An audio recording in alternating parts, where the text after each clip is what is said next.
Hello Facebookers, welcome to a special edition of the PR Week. Very delighted to have our guest today. He's once again the most powerful person in PR. He's seen off Sean Spicer. He's still the man. It's Richard Edelman, needs no introduction, leads the biggest PR agency in the world and is celebrating 40 years in PR. Difficult to believe when you look at him, so we're going to talk to him about that. We're going to talk to him about Edelman, about their new sort of route to market, new sort of branding, and maybe we'll talk a little bit about agencies generally and what we're expecting this year, and then we're looking forward to Cannes next week, so we might touch on that at the end. Good. Yeah. Sound good to you, Richard? Oh, let's do this. If it's good for you, it's good for me. So please do leave comments, ask questions, be nice, be friendly, don't be snarky. Let's try and clean up this social media world. And yeah, we'll start the interview very shortly when I get the okay from Webmaster Perry behind the dials. Hello and welcome to the PR Week, PR Week's regular weekly roundup of everything that matters in the worlds of PR and communications. My name's Steve Barrett. I'm the VP Editorial Director of PR Week, and I am delighted to be hosting this week's special podcast with a very special guest. It's Richard Edelman, the most famous PR person in the world, so I'm told. Richard, how are you? Welcome to the show. Barrett, I'm happy to be here. Let's do this. You've got your title back from Sean Spicer. You've batted a few challenges off over the years, and well, you're hanging in there. I am, in fact. Yeah, but actually, to that point, it's 40 years since you came into PR. Last week, started up in Chicago, brought into the business. How does that feel? 40 years. Does it seem like yesterday, or is it flown by? 20 of those as CEO, I think, of Edelman, but yeah. An incredible achievement. What were your reflections on it? So, reflections are that I'm really, really happy that Edelman remained a private and family-held business, that was the right strategy. I had a lot of mentors along the way, John Scanlon, Mike Morley, David Davis. I had great colleagues, Leslie Dock, Pam Talbot, and people who've worked with me for years, Matt Harrington, Russ Dubner, Lisa Sepulveda. So, it makes you remember all of the war stories of, the launch of Advil and writing the press kit at the CEO's office and rushing the samples of Advil before the Bristol-Myers product got there. And, it was a very different scene. It was all mainstream media. It was really 3 networks and a lot of local media and media tours. And I've also been deeply privileged to work on crises, going back to Love Canal, the first hazardous waste site, or the flood of downtown Chicago in the early 90s because somebody did a bad job of dredging. And it was actually a company owned by Blackstone, believe it or not. And then more recently, campaigns, for Penn State, or more recently with Wells Fargo and Samsung, etc., and United. Yeah, that was a good year, wasn't it? Yeah, it kept you busy. Yeah.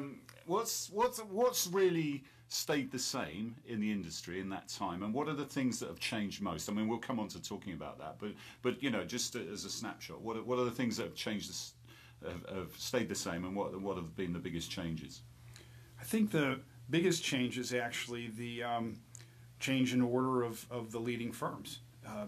When I came into the business, it was Hill and Knowlton, Burson Marsteller, Carl Bayer, and well down the list were Edelman, Fleischmann. There was no Weber Shandwick, and so that's definitely changed. What's remained the same is this idea that you really have to have the credible source of earned media. And in fact, the power of earned is only enhanced by shared media. And the idea somehow that you can't buy public opinion. You actually have got to engage. And one can have a difference with President Trump on policy, but his idea of going directly to the end user of information is a profound one, and we all have to consider that. Very effective in it from a communications point of view with his core, for sure.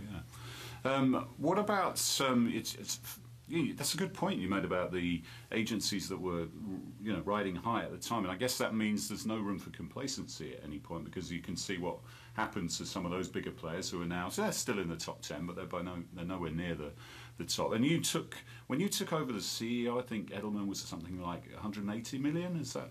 No, Edelman was under 90. Under 90. Yeah. And now it's almost 10 times that, almost 900 million. So that incredible achievement. What do you put that down to mainly? Well, Edelman's been able to grow because we've had the money to invest in intellectual capital, such as the Trust Barometer. That's been a big boost to us. Also, we have consistently taken our earnings in the U.S. and invested them outside of the U.S. in buying companies. And we've been able to retain our senior people who've made the difference, and had clients willing to trust us as we evolved the firm first from marketing into corporate and crisis, and then into the digital sphere, and most recently into creative. And so in each instance, clients have given us the benefit of the doubt and trusted us to grow. Do you think global was a big part of that? I think that was one of Harold Burson's achievements, wasn't it, taking his business global? And do you think that Edelman did that and did it at scale? Well, Hill and Knowlton and Burson actually did it a decade at least before Edelman did, into China, India, etc., because in a certain way their size and scale, and also the fact that they were a corporate firm, made it easier. We came a decade later. Our emphasis initially was brand marketing, and that was something that was in the purview of the ad agencies initially overseas. But we've made a very good growth strategy. It's now about 45% of our business ex-US, and that's a very big chunk.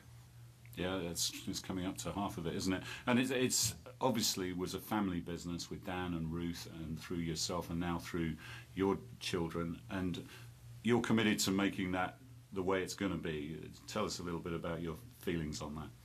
Well, I have two daughters in the business, Margot and Tori, and the third one, Amanda, is still at a foundation. Tori's off to business school in the fall. But I've told all three of them that it's my fondest wish that one of them or more of them would succeed me, but that they have to be the most qualified. And otherwise, it'll be a non-family person, because there's 6,000 people at Edelman who rely on leadership. And so let's see how it goes over the next 10 years. Okay, we're obviously going to track that, but let's talk a little bit about, you've landed on this concept, communications marketing, a few years ago, and that's been really successful. As you said, you've hired lots of creatives, you've taken on different skills, you're making ads, you're doing media buying, you're doing all that good stuff. Tell us about what you're launching today. It's the tagline is "Act with Certainty." How does that build on communications marketing, and what are you sort of taking forward here, and what are you trying to say with this communication? Act with Certainty is our deep conviction that clients have to do something. They can't just communicate. They have to change. They have to evolve. They need to be good for society. And actually, the genesis of this comes from trust, where we find now that the public expects that business is actually going to lead change. Two-thirds of people say that they don't want CEOs to wait around for government. They want CEOs to speak up. They want companies to act on their supply chain, sustainability, LGBT, racism, any of these issues which 5 years ago you would have thought that companies would be crazy to take the risk. But in fact, if you want to get the best and brightest employees, if you actually want to have the top talent, you've got now to step up and step out. And that's a big message for us. And it's a point of differentiation from ad agencies, which are deeply creative, but they don't come from the same background that we do, which is about public policy and understanding stakeholders and understanding employees. We have a much more nuanced view of the world. We get the fact that the world is complicated and complex. But acting with certainty is our message to corporations, that you're much better advised to take Teddy Roosevelt's advice. The best thing is to do the right thing. The next best thing is to do the wrong thing. And the worst thing is to do nothing. Yeah, interesting. But doing the right thing and acting with certainty, how do you do that in a global context where you've got lots of different constituencies? You might, within the States, it's a massive country, so you've got different customers, you've got different stakeholders, you've got different staffers in different parts of the country, different shareholders. And companies are sometimes a little nervous, aren't they, to get involved in that way and act with certainty. So what are you advising them to in how they should navigate that? Well, a perfect example is Starbucks, which, as you know, a month ago had an incident in Philadelphia. And they could have followed the classic PR playbook, which is apologize, make restitution to the two aggrieved individuals, and call it a day. Well, that's not what they did. They actually decided that Starbucks needed to lead the discussion on race. They needed to fix the problem by having a education program for half a day, closing their stores, and that this would be the beginning of a discussion with employees and with society. So that, to me, is acting with certainty. And how did Edelman play into that? What's your role in supporting those sort of actions?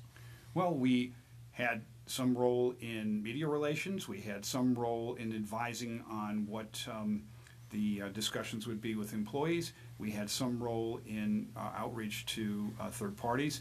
We worked very closely with John Kelly, who magnificently led this exercise for Starbucks, and with Kevin Johnson, who, as CEO, stepped up in a very public manner on broadcast and also going to Philadelphia to deal with the issue.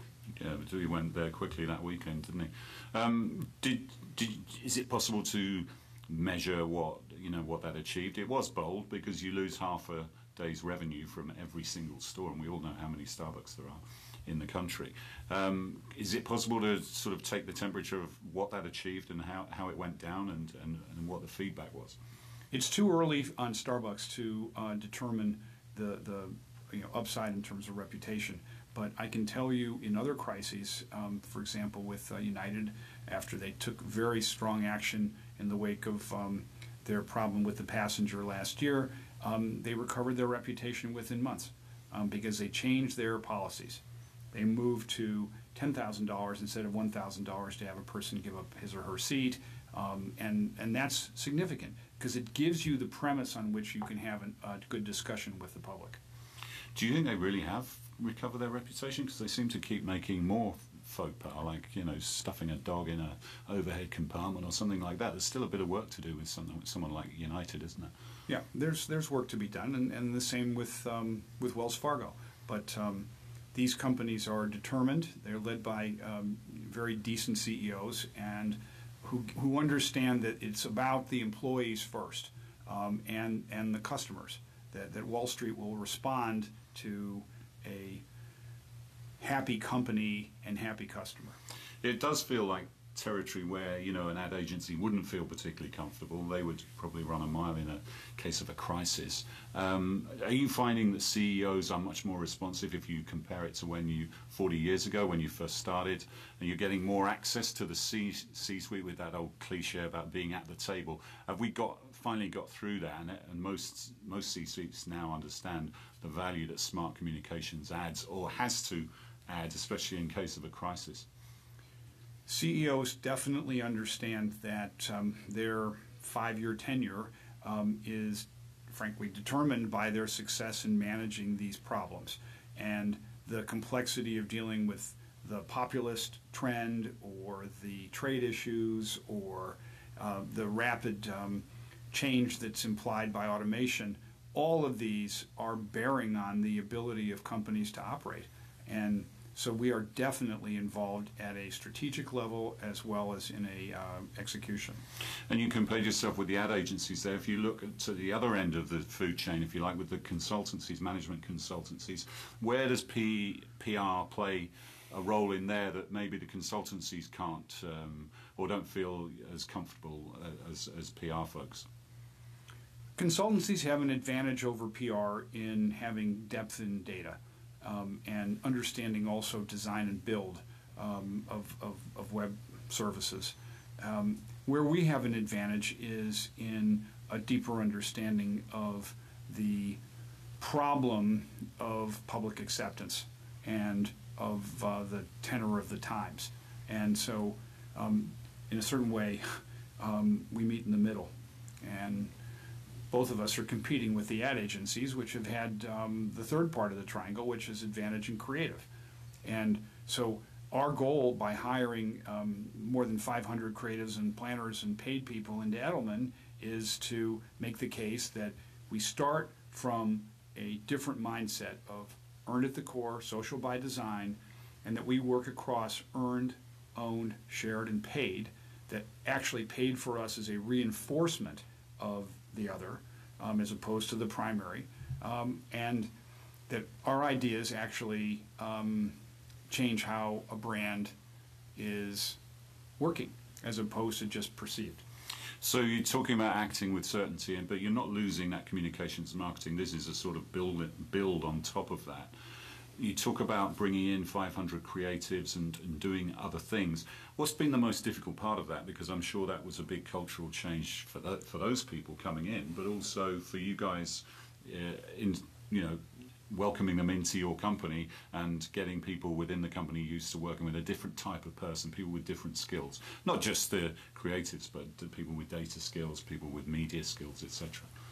This is a massive cultural transformation for our industry, Steve. And so in a way you have three tribes. You have PR, you have digital, and you have creative. But the success of our firm in being able to do great work for REI on Opt Outside, or Heineken on the Open Your World, this all, and today, or last week, breaking the ASICS campaign about Run in the Darkness, shows the power of PR plus creative and plus digital. If we can get all three of those to work, all of the PR industry is going to benefit as to taking share from digital firms or ad agencies. Yeah, let's widen it out a bit, because we've seen other firms. We saw Ogilvy last week, Yep. sort of didn't really say much more than they said 15 months ago, but they did sort of build it out globally. You've seen Ketchum change the way they're going to market. Everyone's kind of coming up with their own, the big agencies are coming up with their own sort of version of communications marketing. If it is PR's time, and if it seems like the skills, the paid earned, shared owned mix is so pertinent, why isn't PR doing better, and why is everyone having to change their offer so radically? What's that all about? Why aren't we doing better, and what do you think of these other ways of going to market? Well, Ogilvy has a very advertising-centric approach, and that's a holding company approach. And I think in many of the firms, it's been difficult to diversify outside of the PR swim lane, because one could say, sitting from above, look, we have enough creatives. They sit at the ad agencies, or they sit at our digital specialist firms. And so this is a inevitable, slow force that you can see coming. And the heads of the PR agencies have to fight their corner in the discussions in the holding companies. We're fortunate to be on our own. But, Andy Polanski's done it well at Weber, for instance. He's made a good case to enter public. Good. The rest of them should as well. And over time, our kind of thinking is going to win because it actually suits the time. People don't just want pretty pictures, and they don't just want handsome guy, good-looking girl in a car. They actually want to know what the car feels like and drives like, and where it's made, and what its gas mileage is. They're buying on rational and emotional, and they want to be part of a community, and they want to actually give feedback to brands, and they want to feel part of the sales process, and they want to feel valued. And I don't believe any longer in just the classic purchase funnel of, you get to awareness and preference and purchase. I actually believe in relationships and advocacy. And that's what we know how to do in PR. We know how to get advocates. So we just have to keep at it. Even if the growth rate of the industry for the big firms last year was 1% or whatever, it is coming our way. Just have confidence. Yeah, it's interesting. If you look at Ogilvy, some of their biggest wins, like BA, have been with that sort of earned first offer. And Stuart Smith at Ogilvy, says that he's He's never that he feels the advertising people have suddenly discovered media and have realised its power. If you look at Publicis, they're going in much more as an integrated offer. We've heard a lot about horizontality with Sir Martin Sorrell, and you know, the way that WPP may be ditching that word, maybe because they kind of ditched him, but that seems to be the same sort of idea, you know, that you actually get the parts together and go in with more of an integrated solution. What's your take on that, and what can you bring to the table as opposed to a holding company where they've got all those bits in, you know, supposedly in the same company or network? If all the bits of the holding company actually came to the table with equal status, it would be one thing. But I don't believe that. I think it's still an advertising-led exercise or media buying, and so I believe in the model of pick the best firm in each category, make them sit at a table, have a jump ball as to who has the best idea, and so if it's one that causes the evolution of the brand, probably would be the PR firm. And so that's why we've been able to prosper in the last decade, when everybody said, oh, you know, unless Edelman sells to a holding company, you're doomed. Well, my father and I never bought that idea, and I think the results speak for themselves. We're doing just fine as the best place for brain surgery, for instance, but now we're also diversifying our own offer because we see the power inherent in digital and creative and events and entertainment. So, you know, we have our own answer. We're like a tree with branches, and you know, that's quite different to a sort of horizontality where it's like a supermarket and you go put it in your shopping basket. I don't believe in that. Yeah, you've got a United Entertainment Group doing films, entertainment, sports. You talked today about more of a consultancy-led offer. Ogilvy last week talked about a consultancy-led offer. Talk us through that. You know, you're kind of building those building blocks organically rather than having them as separate pieces. So we have a client leader, and that person is tasked with taking the client from Edelman and brand to add in corporate, to add in crisis, then you know, digital or UEG as is appropriate. And the idea is to have fewer P&Ls, more shared, and again, this, you know, if Martin is about horizontality, we're about verticality, just to swap words. Do you think Martin will come back? He's going to be at Cannes. He says he's launching a new thing. There's obviously been some revelations today over the weekend. Do you think you expect to be sort of crossing swords with Martin Sorrell again, sort of somewhere down the line? Martin is an irrepressible character, and he is a brilliant operator who has proven it by building a $21 billion business. And I suspect that even at, you know, 73, and, you know, he will be back. You can count on it. Yeah, yeah. And do you feel we're lacking in characters like him, or who actually are just advocates for the profession of marketing or communications generally? Because it seems to be the business community, the financial community doesn't really always understand it or understand the value of it. And that was one of the things he was terrific at. You know, whether you loved him or hated him, he was good at that. He was much better at it than the other holding company bosses. It's something you make an effort to get out there with the Trust Barometer and at Davos, etc., and being a front person. Do you think we need more people like that, just making the case for the value of what communications and marketing offers? I think it's deeply important to have people who come forward and, you know, describe an industry. David Ogilvy, Bill Bernbach, you know, George Lois.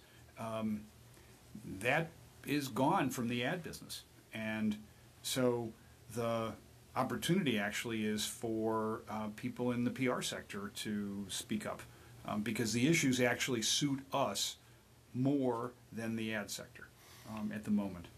Yeah, it was interesting. They harked back so strongly to Ogilvy, didn't they, with their new offer? You know, really sort of back to the future, if you like. So yeah. So any other trends we can expect to see in 2008? You know, you talked about maybe 1% growth last year. When we got you in for the agency report, it was Q1, and you were optimistic, but everyone's cautiously optimistic at the moment. What are you thinking now, halfway through the year? So I think that the business is quite good in technology, in healthcare. The consumer products sector is under some pressure, food business, and there's no automatic dividend to growth in developing markets. In fact, Brazil and others are challenged.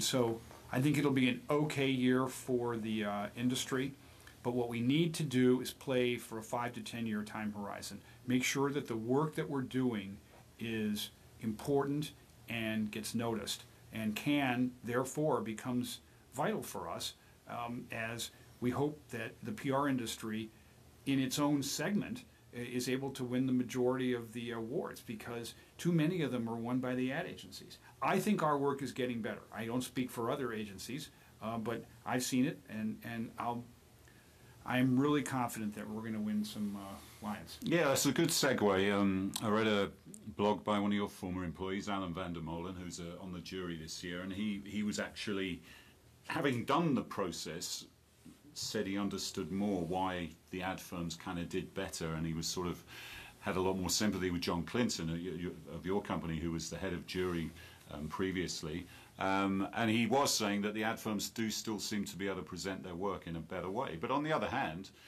PR firms have been doing better in the other categories, haven't they? You guys won the top Titanium. Yeah, you won the Titanium Lion with that was with REI, wasn't it? Yeah. So sometimes when I talk to ad agencies, they're actually worried about the PR firms coming into their space. So how important is that? I mean, you've got a different jury set up this year. You've only got 10 jurists on site. Do you expect that to increase the chances of PR doing well, or is it just going to be the same old, same old? I think PR is going to do better. I think that, for example, at Edelman, we had a process where, in fact, the account team didn't necessarily prepare its own entry. We had entries done by a group that specializes in film and storytelling, and so our entries are better, and at the same time, I'm sure others are ramping it up. None of the PR people, Karen Brand-Bergen or others of us, we don't want to walk out of the Palais muttering again. We have to drink too much after otherwise. No, we want to win, and we should win. Our work is terrific. We have to present it in a way that's compelling, and not just for the Western crowd, because the jurors are from all over the world, and we have to be sensitive to that which matters. Yeah. Well, is there anything else you expect at Cannes? It's a condensed show this year. It's Monday to Friday. PR's on the Thursday, so it's on the penultimate night. It's almost got a more high-profile stage. You've got other interesting things going on the Friday, but it will be more condensed. It feels like fewer people are going, but that actually might be more... it might make the event more credible and more fun, but actually more useful, because it had got extremely large. What are you thinking about next week, and what do you expect to see? What else do you expect to see? Well, I want to see more panels on China. Apparently the attendance by Chinese firms is up by a third, and not just Tencent, but like Highlink and Leo Group, ad agencies. And there's also going to be much more visibility for Accenture and some of these other consulting firms. I want to see what they're up to. And I also want to actually watch on the diversity and inclusion initiative. Antonio Lucio of HP, CMO, is really pushing the industry in a constructive way to have people of color in creative and women. It's really important that we change the face of the business, because it's the future, and it's to his credit that he's done that. And what about, it was interesting today seeing Publicis, who are supposedly taking a year off, but they've actually got nearly 400 entries into the Lions, paid for by their clients. That must be a good scam to if you can get away with it, although the cynical might say that they're going to end up paying for those entries anyway. What do you feel about that? And they're also getting a main stage show for their Marcel AI platform. So the sort of prize for not engaging was a spot on the main stage and 400 entries paid for by their clients. That sounds like a pretty good deal to me.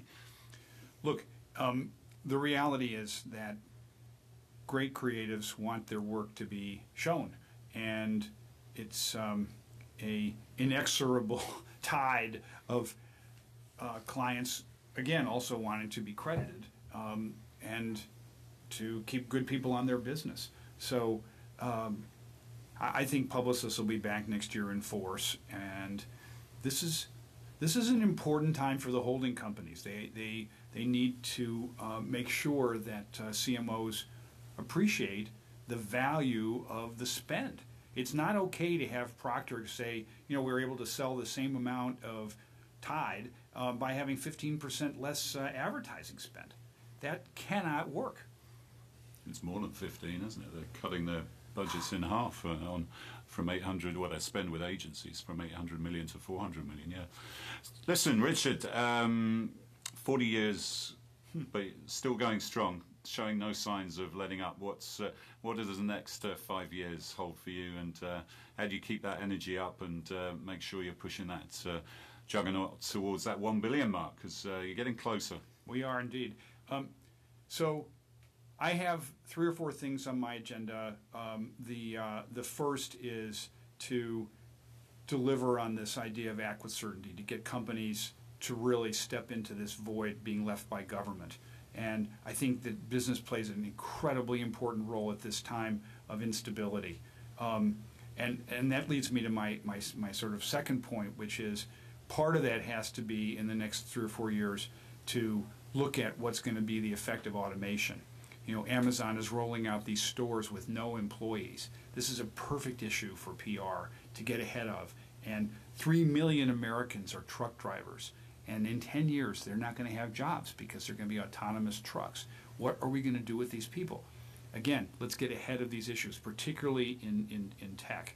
And the last is I really want to write a book on trust because I've worked on this trust barometer for 18 years. I have very specific views about going direct to the end user of information, having consumer platforms so that there can be dialogue, working closely with CEOs on getting them to speak up and stand up, particularly on Me Too and other gender-related issues.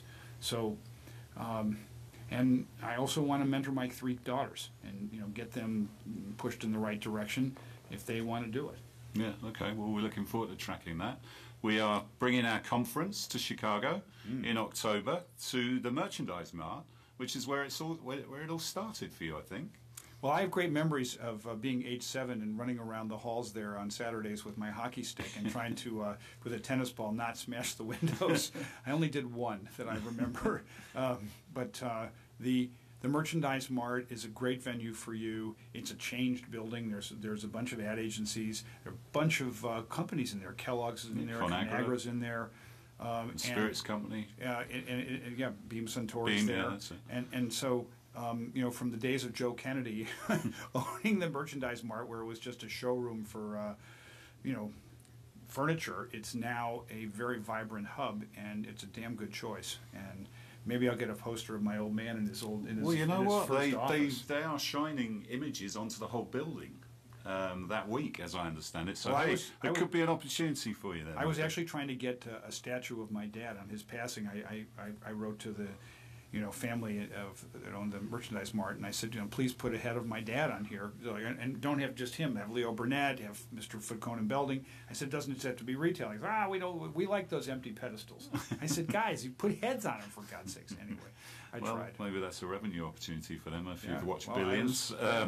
But yeah, we're looking forward to that. It's on October the 18th, and getting a great reaction from the Chicago market. Looking forward to go there. Got our Diversity Distinction in PR Awards out for entries until July. So make sure, to your point earlier, very important, and we want to see the best work and the best initiatives from agencies in that. But Richard, always a pleasure. Thank you, Steve. Thanks for taking the time to come see us, and we'll see you in Cannes next week, I'm sure.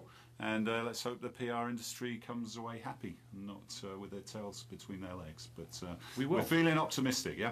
Damn right. Let's go get this. Sounds good. Thank you. That's all we got time for. We'll see you next time on the PR Week.